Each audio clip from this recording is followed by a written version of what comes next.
పద్మావతి అయితే ఆర్య పాపని చూస్తూ ఉంటుంది. అలా పాపని చూస్తూ ఉండిపోతూ ఉంటుంది. తన కాలు కింద మచ్చ అవన్నీ చూసి ఆర్య పాప అరవింద వదిన వాళ్ళ పాప అని చెప్పేసి షాక్ అవుతూ అలా బాధపడుతూ బయటికెళ్ళి అయితే కూర్చుంటూ ఉంటుంది. ఇక ఆర్య అయితే పాపని ఎత్తుకొని ముద్దు పెడుతూ ఇలా వస్తూ ఉంటారు. ఇక పాప అయితే అను అయితే పాపని చూసుకొని బయటన బాధపడుతూ కూర్చొని ఉంటుంది. ఇక అక్కడికి విక్కీ వచ్చి ఏంటి అను పద్మావతి ఇలా కూర్చుందని చెప్పి, పద్మావతి ఏంటి ఇక్కడ కూర్చున్నారా, వెళ్దాం పాపం తీసుకురావడానికి అనేత అంటూ ఉంటుంది. ఆ మాటలకి పద్మావతి అయితే పాప అక్కడ లేదు అండి అనేత చెప్తూ ఉంటుంది. ఆ మాటలకి ఒక్కసారిగా షాక్ అవుతూ ఉంటారు ఆర్య, విక్కీ అందరూ.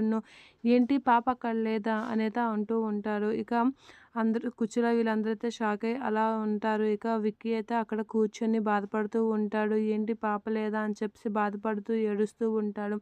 అదంతా చూసి బాబాయ్ వాళ్ళందరూ అయితే అలా చూస్తూ బాధపడుతూ ఉంటారు. ఇక పద్మావతి కూడా విక్కీని పట్టుకొని ఏడుస్తూ అలా ఉంటుంది. ఐరా పాపే అరవింద్ పాపని ఎలా చెప్పాలి అని అయితే బాధపడుతూ ఉంటుంది పద్మావతి.